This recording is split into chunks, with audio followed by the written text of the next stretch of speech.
ইউরোপীয় ইউনিয়নের মুখোশটা এবার খুলে দিল ভারত।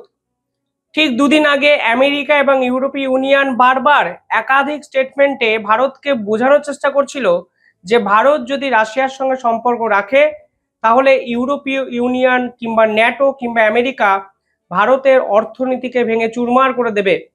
আমেরিকার পক্ষ থেকে একটি স্টেটমেন্ট এসেছিল কালকে, সেখানে তারা বলেছিলেন we will crash India's economy, অর্থাৎ আমরা ভারতের অর্থনীতিকে সম্পূর্ণভাবে ভেঙে চুরে চুরমার করে দেব।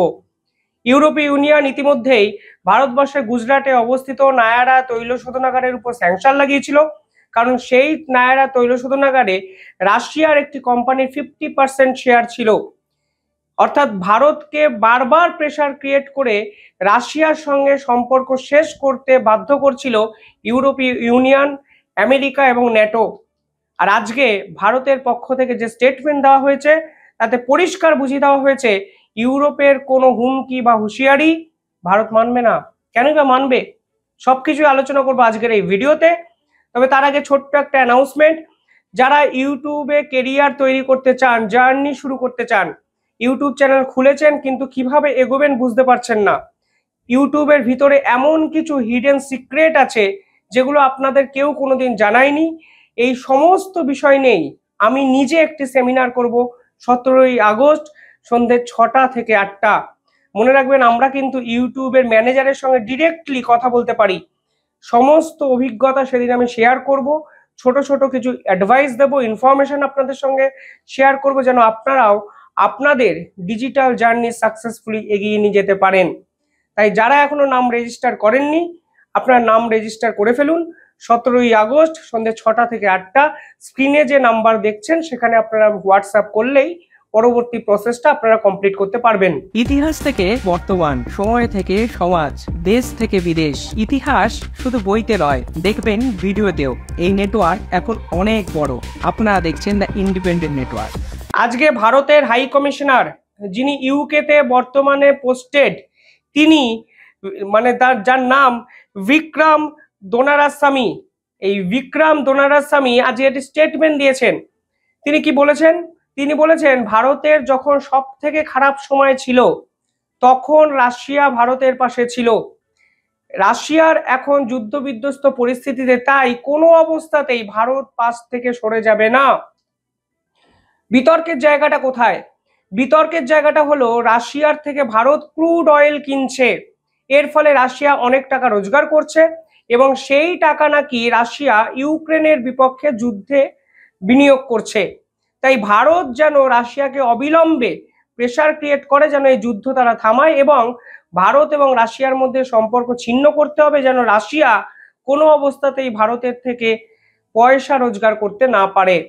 এবার ভারত কার সঙ্গে ব্যবসা বাণিজ্য করবে করবে না সেটা তো ভারতের আভ্যন্তরীণ বিষয়, সেটা তৃতীয় পক্ষ কিংবা চতুর্থ পক্ষ ন্যাটো কিংবা পঞ্চম পক্ষ ইউরোপীয় ইউনিয়ন কেউই ডিকটেট করতে পারে না। আর এটাই তো ভারতের স্ট্যান্ড পয়েন্ট। রাশিয়ার সাথে ভারতের সম্পর্ক আজকে থেকে নয়, হয়তো ইউরোপীয় ইউনিয়ন আমাদের এই ভারতবর্ষকে 1947-এর আগের ভারতবর্ষ ভাবেন, যে তখন যেভাবে তারা ভারতকে শাসন করেছে এখনো ঠিক সেভাবেই তারা ভারতকে কন্ট্রোল করবেন, এই একটা সদিচ্ছা মনের ভিতর তারা সবসময় রেখে দেন। এবং এই সদিচ্ছাটাকে বাস্তবের মাটিতে বাস্তবায়িত করার জন্য তারা কিছুদিন আগেও গুজরাটের নায়ারা এনার্জির উপর স্যাংশন লাগিয়ে দিয়েছিল। ভারত তাদেরকে আন্তর্জাতিক আদালত অব্দি টেনে নিয়ে যাবে ঘোষণা করে দিয়েছে। আর আজকে ভারতের পক্ষ থেকে হাই কমিশনার কি বলেছেন? পরিষ্কার বলে দেওয়া হয়েছে, one of this is our long standing security relationship that goes back to an এরা in which some of our western partners would not sell us weapon। বলছে রাশিয়া আমাদের সে সময়কার বন্ধু যখন পশ্চিমের কোনো দেশ আমাদের সঙ্গে অস্ত্র চুক্তি করতো না, আমাদের কাছে অস্ত্র বিক্রি করতে রাজি হতো না, কারণ তারা ভারতকে পিছিয়ে থাকা শ্রেণী মনে করত। কিন্তু সেই পশ্চিমা শক্তির একাধিক দেশ তাদেরকে অস্ত্র দিত যারা আমাদের বিপক্ষে যুদ্ধ করতে পারে। অর্থাৎ আপনারা তো দিনের পর দিন দ্বিচারিতা করেছেন, আপনারা এক সময় আমাদের দূরে সরিয়ে রেখেছিলেন, আমাদেরকে অস্ত্র না দিয়ে আমাদের প্রতিবেশী সকলকে অস্ত্র দিয়েছেন। তখন রাশিয়া একমাত্র দেশ যারা আমাদের পাশে এসে দাঁড়িয়েছে। এটা আমাদের লং স্ট্যান্ডিং হিস্ট্রি, এটা ইতিহাস। ইতিহাসকে ভুললে আমরা বর্তমানে কিভাবে এগিয়ে যাব? আর আজকে আপনারা চাইছেন আমরা যেন রাশিয়ার সঙ্গে সমস্ত চুক্তি, সমস্ত বন্ধুত্ব শেষ করে দিই। এটা তো হতে পারে না। আপনাদের হঠাৎ করে মনে হলো আপনারা ভারতকে আপনাদের মতো করে চালাবেন, এই জায়গায় ভারত এই মুহূর্তে নেই।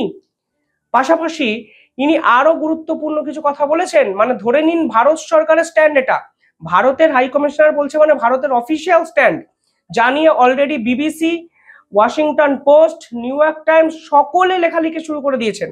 তিনি আর কি বলেছেন? তিনি বলেছেন যে আমাদের কি এই মুহূর্তে দাঁড়িয়ে লয়ালিটিকে প্রমাণ করতে হবে। লয়ালিটি মানে কি? আমরা কি একই সঙ্গে রাশিয়া এবং ইউরোপ দুটো দেশের সঙ্গে সমান বন্ধুত্ব রাখতে পারি না? এই থিঙ্ক প্রসেস বা থট প্রসেস এটা কেন আমাদের উপর আপনারা চাপাচ্ছেন? একটা মানুষের কি দুটো বন্ধু একসঙ্গে হতে পারে না?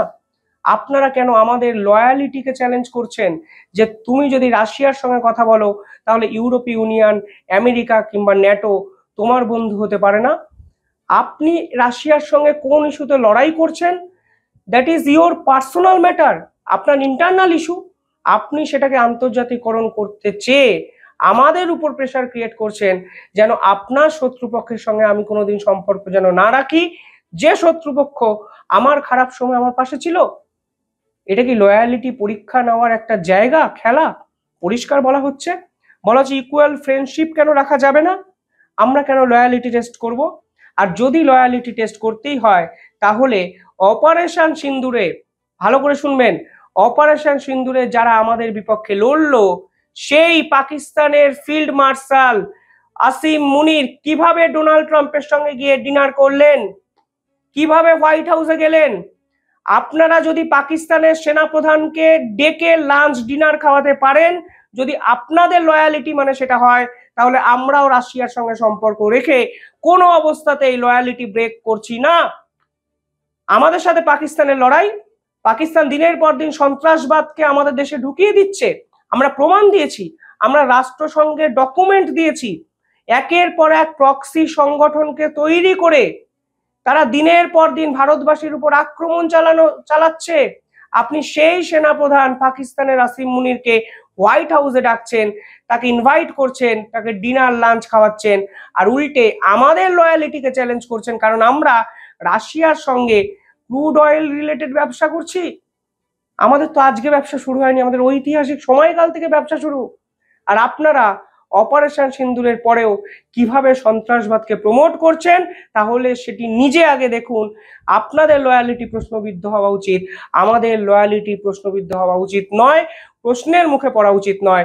পরিষ্কার আজকে জানিয়ে দিয়েছে ভারত, নিঃসন্দেহে বড় স্টেটমেন্ট জানিয়ে আন্তর্জাতিক স্তর রীতিমতো উত্তাল। এরকম একটা জোরকা ঝাটকার দরকার ছিল, বুঝলেন? মানে এই ইউরোপের শক্তিগুলো ভাবে তারা আমাদেরকে আগের মতো পায়ের তলায় এখনো রেখে দিতে পারে। আগেকার দিনে একটা বিষয় ছিল না যে নেটিভস, সাদা চামড়া কালো চামড়া, যে dogs and natives are not allowed, তারা পোস্টার দিয়েছিল ভারতীয়দের উদ্দেশ্যে। তারা এখনো আমাদেরকে পিছিয়ে পড়া ওই কৃতদাস সম্প্রদায়ের মানুষ ভাবে। তারা ভাবে তারা যা বলবে আমরা তা করব। কিন্তু এই ভারত হলো ফাস্টেস্ট গ্রোয়িং ইকোনমিক্যাল একটা জায়গা, ওয়ার্ল্ড জিডিপি 4 নম্বর জায়গায়। সেই ভারতের সঙ্গে তুমি বন্ধুত্ব করতে চাইছো, কিন্তু ক্লজ দিচ্ছ যে ভারত যেন রাশিয়ার সঙ্গে সম্পর্ক না রাখে। তা তো তোমরা কেউ ঠিক করে দেওয়ার নয়। পাড়ার পলিটিক্সেও এইরকম খেলো খেলো কথাবার্তা মানায় না, যা আজকে ইউরোপীয় ইউনিয়ন, ডোনাল্ড ট্রাম্প এবং ন্যাটো একসঙ্গে ভারতের বিপক্ষে বলছে। ভারত দিয়েছে পাল্টাটা। কিভাবে দেখছেন আপনারা কমেন্টে জানাবেন। তার আগে আমার সেমিনারে একটু জয়েন করে দেখুন 2 ঘন্টার জন্য। যদি কিছু না শেখেন এই ভিডিওতে কমেন্টেই জানাবেন যে শিবম কিছু শেখাতে পারলে না তুমি। কিন্তু যদি শেখেন আপনাদের ইউটিউব জার্নি অন্য রকম হতে পারে, এ আমি কথা দিলাম। দেখতে থাকুন দ্য ইন্ডিপেন্ডেন্ট নেটওয়ার্ক। ধন্যবাদ।